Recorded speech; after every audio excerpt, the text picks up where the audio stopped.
Hello, YouTube! Today we are going over our updated version of our Spellshot Berserker build titled Persephone, and this is basically the Pixie build with a couple of updates to spells and a couple tests on armor. So with that, let's get into the build. So to start with, of course, we've got Primordials now, so I wanted to try and get a Primordial Frost Pixie, and we re-rolled this to spellcast frost damage. We still are using a volatile bloodshot with spellcast frost damage. We do still have our volatile fear knot, and this one we had spellcast increased damage on. We decided not to re-roll that since we already have the primordial, and a volatile SMG Deodand, which is on spellcast increase ability damage. This one is mainly here for those instances like in the DLC where you need something to shoot those pedestals. It's kind of just there for extra. The main two damage dealers gun-wise are going to be the Fear Knot and the Bloodshot. I'm using the Mage Staff with spellcast increased lightning damage. Now I would like to re-roll that to either frost damage or the increased damage. We have changed our spells over to a Tidebreaker with 3 spell charges. We've only found a Chaotic. I found a couple of Volatiles and 1 Primordial. However, they didn't have the 3 spell charges, and the 3 spell charges was a lot more important for what we're doing. And the enchant on that is after spellcasting, or after casting a spell, increase your gun damage and fire rate by 20% and 30%. The triple ice spike, we have increased gun damage by 30% on spellcast. And on this one, I tried out a bunch of different spells here. We were originally running the double hydras. However, the triple ice spike is just a great overall damage dealer itself. And so I've really enjoyed using that just for its own damage. Still running the Master Rune, which is to increase our companion damage, and we've got spellcast increased elemental damage on that. We are still running the Amalgam. I did test out, looks like I don't have it on the build right now. I did test out a Cape of Tides just to see how I liked that compared to running the Tidebreaker. However, with that being the 25% chance to proc on crit, I just didn't really find it as consistent as just having an amalgam. And this one, of course, we had all damage dealt, gun damage, companion damage. Now, with that being split into different nodes for what can roll on that, I would prefer finding one that is, of course, primordial, but that has spell damage instead of gun damage. And of course, the ability critical hit chance, I believe, can roll in companion critical hit chance, which I would prefer. We are still using the same rings, spell damage with spell critical hit damage, critical hit chance, and companion critical hit chance. And this is a while world is not full, it increases the effect by 100%. And the other is while an action spell is ready, effects are increased by 25%. And it is spell damage, pistol critical hit, pistol reload, and melee critical hit damage. The tree, we did not change anything. However, we will go over that just so that we can have a quick recap of that. We are using Ambihextrous so that we can have double cast on our spells. We've got 2 in Prestidigitation for the reload speed, 3 in Magic Bullets, so that anytime something will have done more spell damage, it will increase our gun damage. 4 in Spell Sniper for the extra critical hit chance on our spells. 1 in Mage Armor, and this is basically to counteract Glass Cannon, which doesn't allow us to regen our shield. However, we get an extra 30% spell damage. So, Mage Armor here, anytime we cast a spell, we regenerate 10% of our ward. 5 in Imbued Weapon, so that anytime we cast a spell, we have bonus damage to our guns of that spell's damage element. And whenever you're using this one, it's going to be the last spell that you used. So I am currently using 2 that are Frost, but say we change this over to a Reviver in our second spot. I cast Tidebreaker and then cast Reviver. It would go after the Reviver because it is the last spell you cast. We have 1 in thread count, however, we've got 1 from our armor, allowing us to get 6 extra spellweaving stacks, which brings us up to a bonus of 11 spellweaving stacks. 3 in double knot, so that anytime we score a critical hit with a spell, we deal bonus gun damage of the element that we have on our gun. 1 in 1 slot 1 kill, so that anytime we have spell weaving, we have extra gun damage.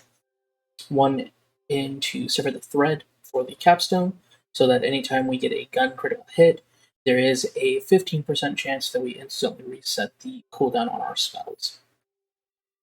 In the Berserker tree, we are running 5 in Ancestral Frost for the frost damage, 3 in Icebreaker, so that anytime something is slowed all the way up to frozen, we can deal up to 30% on that enemy. 5 in the Old Ways, so that anytime something is close to us, we deal extra damage to it and take less damage from it. The 2 in Instinct is from our armor, but the 2 there will allow us to have faster switching speed or swap speed for our weapons and faster reload speed. 3 in Cold Snap for the movement speed, and it allows our frost to be a little bit more efficient. And our last point goes into unarmored defense. Anytime you're this low into the Berserker tree, it's just a great pickup. It allows you to reserve 50% of your ward, but you get 150% of the amount that was reserved back as health. And whenever you're doing this with Trust in Magic, you will see an even larger increase on that because of how Trust in Magic works. Now, I said in our last video that we would be putting 20 points into the capstones for all of the myth ranks, and that is to basically give a self-imposed cap on damage that doesn't have a cap. That way, you're not going to see any crazy differences in the damage that's possible if you don't have those at 100 points for all of that extra gun damage or spell damage. Currently, we are sitting at 353 myth rank. We have 88 into Archmage, 89 in Blastmaster, and 88 in both Deadeye and Druid. In Archmage, we are maxed out on Intelligence, spell critical damage, spell critical chance, frost damage, status effect chance, and we are currently working on fire damage. In Blade Master, we are maxed out on Strength, Constitution, Dark Magic damage, melee critical chance, melee swing speed, and we are currently working on melee critical damage. In Deadeye, we are maxed out on Dexterity, move speed, reload speed, magazine size, fire rate, and we are currently working on gun handling. In Druid, we are maxed out on Wisdom, Companion damage, Attunement, Lightning damage, Loot Luck, and we are currently working on poison damage. With that, guys, I want to get into a showcase over a Chaos Chamber and what that looks like for this build. So you can see a full Chaos Chamber on the weekly featured run. For some reason, right now, it is bugged where it is saying Cursed Run instead of featured run. That just happened as of today, May 4th, at time of recording. This happened about halfway through the day on May 3rd. Not really sure why that happened, but the Cursed Run is currently the featured run. So let's get through a featured run, and we will see you on the other side.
Alright, guys, that has been the update to Pixie Spellshot Berserker build. I hope you've enjoyed the update. It was a lot of fun kind of working around with the Cave of Tides and Tidebreaker and kind of deciding what we wanted to do or keep or move, and ended up just really enjoying the Tidebreaker Ice Spike combo. If there's a certain build you'd like to see next or an update to anything you'd like to see, please let me know in the comments down below. I've been your local sassy SwinLaw. Stay classy, Brighthoof.